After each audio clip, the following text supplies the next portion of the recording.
World class staff है, लेकिन यहां उसकी जो सेंसेस हैं, जब स्पिरिचुअल सेंसेस काम करती हैं,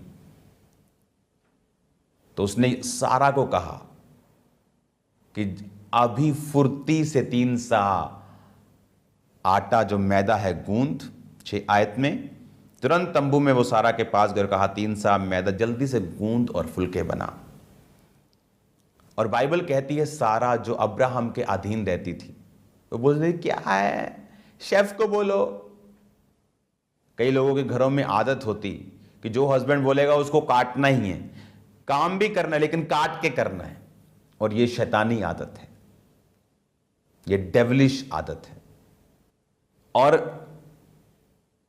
उसकी सेंसेस जो थी वो जीवित थी, और उसने कहा जल्दी से तू बना, क्योंकि उसको परमेश्वर ने ब्लेस करना था। परमेश्वर उनको बच्चा देने के लिए वहां पे आया था, जिसको वो मांग रहे थे।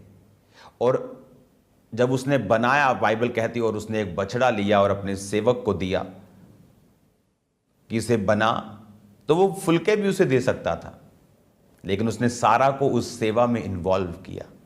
सारा ने भी बिना चिक पिक पिक के उस काम को किया। और बाइबल कहती है जैसे ही उन्होंने अपने कामों को किया,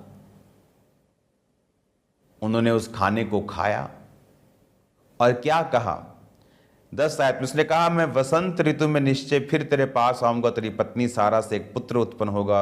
सारा तंबू के द्वार पर जो अब्राहम के पीछे थी सुन रही थी। अब्राहम और सारा दोनों बहुत बूढ़े थे, सारा का मासिक धर्म बंद हो गया था, इसलिए सारा मन में हंसकर कहने लगी मैं तो बूढ़ी हूं, मेरा पति भी बूढ़ा है, क्या मुझे ये सुख होगा। लेकिन वो दूत कहते कि ये वसंत ऋतु में हम आएंगे और तुम्हारे एक पुत्र पैदा हो चुका होगा। हालेलुया। अब 16 आयत में लिखा फिर वह पुरुष वहां से चले और सदोम की ओर दृष्टि की, और अब्राहम उन्हें विदा करने के लिए उनके संग चला। तब यहोवा ने कहा जो मैं ये करता हूं क्या अब्राहम से छुपा रखूं?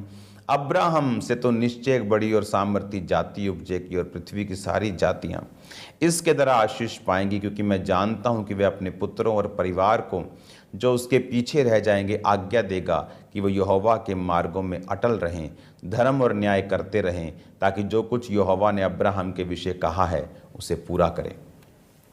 अब जब वो जा रहे थे, बाइबल कहती है फिर परमेश्वर ने सोचा कि क्या जो मैं करता हूं अब्राहम से